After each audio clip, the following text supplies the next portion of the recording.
a new phylum Nematoda और इसके helminthes और roundworms का phylum है ना, phylum of roundworms स्टडी करेंगे। इसमें हम गोल गोल कृमियों को, है ना, राउंडवर्म्स को स्टडी करेंगे, उनसे होने वाली डिजीजेस को डिस्कस करेंगे, जनरल कैरेक्टरिस्टिक होंगे इसमें। फर्स्ट लेक्चर आपका इनके जनरल कैरेक्टरिस्टिक पे होगा, सेकंड लेक्चर एस्केरिस का होगा, क्योंकि आपके एग्जाम में आने के लिए सिर्फ और सिर्फ एस्केरिस इंपॉर्टेंट है। जो बाकी के इसमें मेंबर्स हैं उनको हमें स्टडी नहीं करना है डिटेल में, लेकिन सिर्फ उनसे होने वाली डिजीजेस को हम स्टडी करेंगे। तो स्टार्ट करते हैं चैप्टर। Welcome back to my channel biological Adda and मैं हूं कल्पना मिश्रा। मेरे साथ आप स्टार्ट करेंगे ये लेक्चर, साथ साथ हम चलेंगे एस्के हेलमिंथेस, राउंडवर्म्स और निमेटोडा। इसके दो नाम हैं, हम इन्हें सिर्फ निमेटोडा, फाइलम निमेटोडा भी बोलते हैं, फाइलम एस्के हेलमिंथेस भी बोलते हैं। एस्के हेलमिंथेस नेम दिया था ग्रोबेन ने, निमेटोहेलमिंथेस नेम दिया था इसको गेगेनबर्ग ने, ठीक है, गेगेनबर्ग ने, ठीक है, गेगेनबर्ग ने एक और नाम दिया था। लास्ट लेक्चर्स में हमने उस फाइलम का नेम कर लिया है। प्लीज कमेंट बॉक्स में बताइए ताकि मुझे भी पता चले आप कितने सीरियस होके स्टडी कर रहे हैं, ठीक है। इनसे ये भी पैरासिटिक एनिमल्स हैं। इस ग्रुप में भी आने वाले जो एनिमल्स वर्म्स हैं वो पैरासिटिक नेचर के हैं, पैरासिटिक डिजीज कॉज करते हैं, जैसे कि एस्कैरियोसिस, एलिफेंटिएसिस। हमने ऊपर डायग्राम देखे थे, उसमें हमने एक लेग सा देखा था। देखिए ये एलिफेंट जैसा लेग नहीं लग रहा देखने में, अजीब सा, ये वाला। ये कौन सी डिजीज है? एलिफेंटिएसिस, और फाइलेरिया भी बोलते हैं। जनरल टर्म्स में आपने सुना होगा फाइलेरिया हो गया है ना, तो इसे हम फाइलेरिया भी बोलते हैं। इसके अलावा कुछ मेंबर्स इसके ऐसे होते हैं जो प्लांट्स में भी डिजीज कॉज करते हैं। कौन है वो जो प्लांट्स में डिजीज का कॉज कर रहे हैं? सिनोरहेप्टाइटिस एलिगेंस, मिलोडिगाइन इनकॉग्निटिया। ये किसमें डिजीज कॉज कर रहा है? टोबैको रूट में, ठीक है। तो ये दो जो इसके मेंबर्स हैं ये प्लांट्स में भी डिजीज कॉज कर रहे हैं।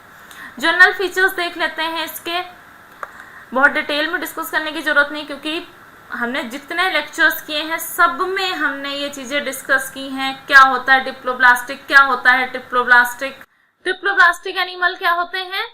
जिनमें तीनों जर्म लेयर प्रेजेंट होती हैं। कौन कौन सी तीन जर्म लेयर होती हैं? सबसे बाहर एक्टोडर्म, फिर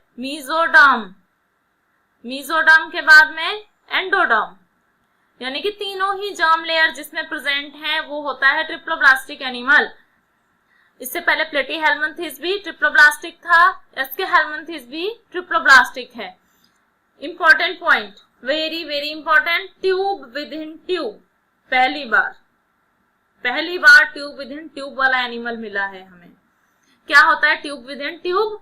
ये हमारी जो आउटर बॉडी होती है इसे हम एक ट्यूब मान लेते हैं, ठीक है। ये हमने अपनी आउटर बॉडी बना ली, ये एक ट्यूब हो गई। अब इसके अंदर बीच में क्या होता है?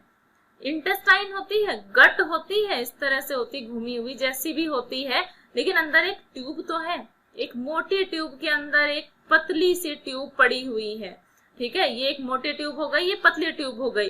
तो इस ट्यूब के अंदर ये ट्यूब है, ट्यूब विद इन ट्यूब इस स्ट्रक्चर को बोलते हैं, यानी कि इसमें डेवलप्ड सिस्टम होगा, ट्यूब विद इन ट्यूब होगी। स्यूडोसिलोमेट होते हैं, सीलोम जो इसकी होती है, यहाँ पे अब टर्म आसीलोमेट यूज नहीं हुआ है, सीलोम है बट कैसी? फॉल्स सीलोम है, रियल सीलोम नहीं है। क्यों? क्योंकि इसकी बॉडी में जो लेयर होती है यहाँ पर क्या होते हैं? मीजोडर्म के पाउचेस होते हैं, मीजोडर्मल पाउचेस होते हैं, प्लस पेरिटोनियम की लेयर भी कंप्लीट नहीं होती है, तो इसलिए क्या हो गए? ये स्यूडोसिलोमेट हो गए। जब ये लेयर बिल्कुल ही कंप्लीट होगी तब ये कैसे होंगे? सीलोमेट हो जाएंगे। सिमेट्री कैसी है? बायलैटरल सिमेट्री है। एक ही प्लानर ऐसा होगा जिससे कट करने पे ये 2 इक्वल हाफ्स में डिवाइड होगा। Organ system level of body organization है, यहाँ पर वेल डेवलप्ड ऑर्गन्स बनना स्टार्ट हो गए हैं। नेक्स्ट है thick cuticle present on body wall. ये एक पैरासिटिक एडेप्टेशन है, हमने टीनिया में भी किया हुआ है लास्ट लेक्चर। टीनिया क्यूटिकल क्यों प्रेजेंट होती है इनकी बॉडी पर? अगर सेलुलर एपिडर्मिस होगी तो क्योंकि ये इंटेस्टाइन के अंदर रहते हैं, डाइजेस्टिव ट्रैक में रहते हैं, वहां पे क्या होते हैं, डाइजेस्टिव एंजाइम्स होते हैं, वो इनकी बॉडी को क्या कर सकते हैं, डाइजेस्ट कर सकते हैं।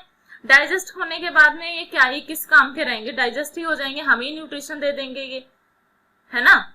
तो इनको अपनी बॉडी को बचाना भी होता है। इंटेस्टाइन में रहते हुए ये खुद को कैसे बचाते हैं? क्यों? क्योंकि इनकी बॉडी के ऊपर होती है क्यूटिकल जो इनको प्रोटेक्शन प्रोवाइड करती है। क्यूटिकल लेयर से ये अपने आप को डाइजेस्ट होने से बचा लेते हैं, ठीक है। नेक्स्ट है एपिडर्मिस।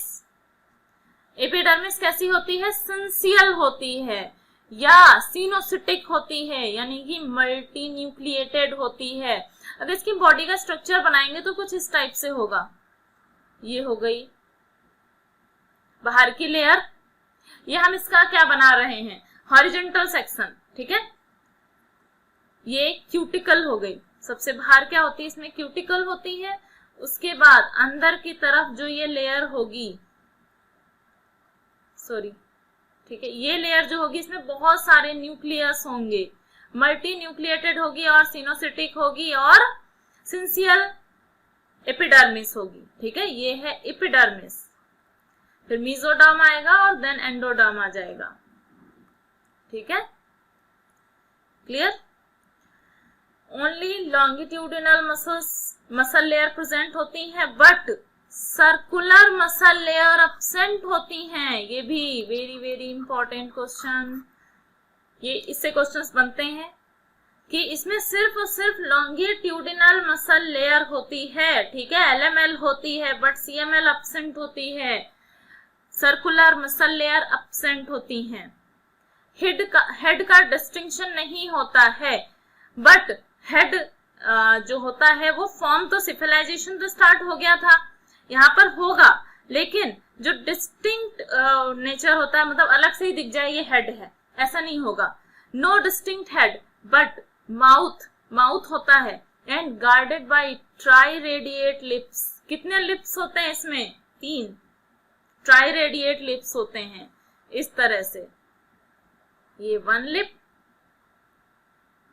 सेकेंड, थर्ड, और इसमें कुछ स्ट्रक्चर्स भी होंगे, उन्हें हम अभी डिटेल में बाद में स्टडी करेंगे, ठीक है। दांतों जैसे क्यूटिकल के स्ट्रक्चर्स होंगे, ये सब हम डिटेल में भी करेंगे आगे। Reproductive system and circulatory system are absent because these are parasitic animals, ये भी पैरासिटिक हैं। रेस्पिरेशन ये अपनी बॉडी वॉल से कर लेते हैं। सर्कुलेशन की नीड नहीं होती, बॉडी बहुत छोटी होती है, न्यूट्रिएंट्स ऑलरेडी इसके अंदर एब्जॉर्ब करता है ये। Next excretion. एक्सक्रीशन किस टाइप का होता है? मोनोटेलिक एंड मोस्ट इंपॉर्टेंट, अब ये यूरियोटेलिक भी होने लगे हैं। एस्केहेलमिन्थेस में पहली बार आपने देखा होगा यूरियोटेलिक, यूरिया भी एक्सक्रीट करते हैं। मोनोटेलिक तो आप कब से देखते चले आ रहे हैं। और जैसे हमने पढ़ा था प्लेटीहेलमिन्थेस में क्या थी, प्रोटोनेफ्रिडिया और सोलेनोसाइट और फ्लेम सेल्स, वैसे ही यहाँ पर एक्सक्रीशन के लिए क्या होती हैं, रेनेट सेल्स और एच सेल्स, ठीक है। एच सेल्स इन्हें बोलते हैं क्योंकि इनका शेप जो होता है वो एच के जैसा होता है, इसलिए हम इन्हें एच सेल्स बोलते हैं, clear. Nervous system, it consist nerve rings and nerve cord, ठीक है। नर्वस सिस्टम हमारा डेवलप होना स्टार्ट हो चुका है, पिछले फाइलम से ही स्टार्ट हो चुका है, तो अब इस फाइलम में तो डेवलप होगा ही थोड़ा सा। नर्वस सिस्टम कैसा है, नर्व रिंग है एंड नर्व कॉर्ड है। Sense organ most most most important, वैसे जितने मैं नोट्स बना रही हूँ ये आपके इंपॉर्टेंट पॉइंट्स को लेकर ही बना रही हूँ, क्योंकि आपको एग्जाम में जो वो मोटी मोटी बुक्स हैं अगर उतना ही मुझे पढ़ाना हो तो फायदा क्या इन लेक्चर्स का, मैं 2-2 घंटे का एक लेक्चर बनाऊं अगर, तो उतनी देर में तो आप पढ़ लोगे बुक से ही। तो मेरा काम तो यही है ना बेटा कि मैं उससे आप समराइज्ड वे में आपके सामने लेकर आऊं, जो इंपॉर्टेंट पॉइंट्स है वो आपके सामने लेकर के आऊं। बाकी अगर 1-2 पॉइंट्स रहते होंगे जो एग्जाम पॉइंट ऑफ व्यू से इंपॉर्टेंट होंगे तो हम वो टेस्ट सीरीज में कवर कर लेंगे। तो हमारा सिलेबस कंप्लीट कवर होगा, उस बात की आप बिल्कुल भी चिंता मत करिए, हमारा सिलेबस कंप्लीट होगा। नेक्स्ट है sense organ. Sense organ most important part है। सिफेलिक सेंस ऑर्गन्स होते हैं, कॉर्डल सेंस ऑर्गन्स होते हैं, ठीक है। सिफेलिक, सिफेलॉन आगे वाला part, anterior part. Anterior part में जो सेंस ऑर्गन्स होंगे उन्हें हम क्या बोलेंगे, एम्फिड्स। और कॉर्डल नीचे वाला जो पोस्टीरियर पार्ट है बॉडी का, उसमें जो सेंस ऑर्गन प्रेजेंट होंगे उन्हें हम बोलेंगे फैगमेट्स, ठीक है। एम्फिड्स एंड फैगमेट्स मोस्ट इंपॉर्टेंट। और ये कैसे होते हैं, कीमो रिसेप्टर्स होते हैं, केमिकल्स को रिसीव करते हैं और सेंस जनरेट करते हैं। यहाँ पे ये एनिमल्स कैसे होते हैं, डायोसियस होते हैं। अभी तक हम मोनोसियस करते चले आ रहे थे, अब डायोसियस हैं, यानी यूनिसेक्सुअल हैं। सेक्सुअल डायमॉर्फिज्म है यहाँ पर, यानी मेल और फीमेल दोनों सेपरेट हो गए हैं, दोनों अलग अलग हैं, ठीक है। तो यहाँ पर रिप्रोडक्शन भी हमारा इंपॉर्टेंट हो जाएगा। Male and female, male and female separate, male and female separate होते हैं। एग सेल्ड होते हैं, एग के चारों ओर शेल होती है, लेयर होती है, ये भी एक नया फीचर यहाँ पे ऐड हुआ है। काइटिनस सेल होती है, ठीक है, काइटिन की बनी हुई सेल होती है। और ये मोनोजेनेटिक और डाइजेनेटिक दोनों टाइप के हो सकते हैं, डिपेंड्स ऑन द वर्म, कौन सा राउंड वर्म है। मोनोजेनेटिक हो सकता है या डाइजेनेटिक हो सकता है, एक पोषदीय दुई पोषदीय, एक होस्ट में लाइफ साइकिल कंप्लीट करने वाला या दो होस्ट में लाइफ साइकिल कंप्लीट करने वाला। डेवलपमेंट डायरेक्ट भी हो सकता है, इनडायरेक्ट भी हो सकता है। इनडायरेक्ट कब होता है, जब लार्वल स्टेज आती है। तो लार्वा कौन सा बनेगा, रैबिडिटी-फॉर्म लार्वा, क्लियर। रैबिडिटी-फॉर्म लार्वा जब बनेगा तो क्या होगी, इनडायरेक्ट डेवलपमेंट होगा। नेक्स्ट इसका हम क्लासिफिकेशन देख लेते हैं, क्योंकि हम जनरल फीचर्स कर रहे हैं। क्लासिफिकेशन देख लेते हैं, कुछ मेंबर्स को देख लेते हैं इसमें, देन हम स्कैरिस करेंगे। क्लासिफिकेशन भी इंपॉर्टेंट होता है, भले ही वो डिटेल में हमसे ये एनिमल्स नहीं पूछेंगे, बट इनका क्लास पूछ सकते हैं, क्योंकि उन्होंने क्या बोला हुआ है, जनरल फीचर्स ऑफ एस्केल्मेंथीज, तो आएंगे एग्जाम में। तो जनरल फीचर्स में आपको पता होना चाहिए कि कौन सा मेंबर किस क्लास में आ रहा है। तो क्लास है पहली रैबिडिटिया और सेक्रेंटिया, ठीक है। इस क्लास में किस तरह के एनिमल्स आएंगे, free living as well as parasitic, दोनों टाइप के आएंगे। इसमें पैरासिटिक ज्यादा होंगे, फ्री लिविंग कम होंगे।